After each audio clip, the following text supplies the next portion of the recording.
ဇလန်းလေးမစခင်ကျွန်တော်တို့ channel လေးကိုအပေါင်းလေးနှိပ်ခဲ့ပေးပါဦးလူတစ်ယောက်ဟာမျောလင်းချက်မရှိတော့တဲ့အချိန်မှာတော့ဆက်ကြိုးစားနိုင်မလားဒါကတော့မဟာဇနကဆက်တော်ရဲ့အဓိကမေခွန်းပါမဟာဇနကမင်းသားဟာဖခင်မင်းကြီးဆုံးပါပြီးနောက်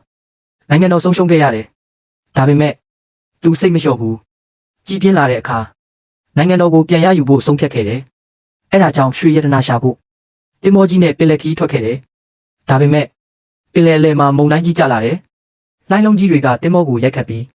တင်မောကြီးပျက်စီးသွားတယ်။လူတိုင်းမျောလင်းချက်ပြောက်ပြီးပင်လယ်ထဲနစ်မြုပ်သွားကြတယ်။ဒါပေမဲ့မဟာဇနကမင်းသားကတော့အသက်ရှိသေး၍စူးစမ်းရမယ်ဆိုပြီးတယောက်တည်းဆက်ကူးနေခဲ့တယ်။တစ်ရက်နှစ်ရက်9ရက်တိုင်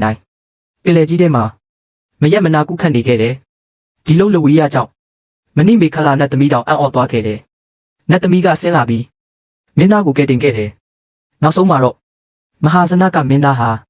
နိုင်ငံတော်ကိုပြန်လည်ရရှိခဲ့တယ်။ဒါပေမဲ့အာဏာနဲ့စီးစိမ်တွေဟာမတည်မြဲဘူးဆိုတာသိလာပြီးနောက်ဆုံးမှာတရားလမ်းကိုရွေးချယ်ခဲ့တယ်။ဒီဇက်တော်ကတင်ပေးတာကဘဝမှာဘလောက်ခက်ခဲပါစေ။လက်မလျှော့တဲ့သူကသာနောက်ဆုံးအောင်မြင်မှုကိုရနိုင်တယ်ဆိုတာပါ။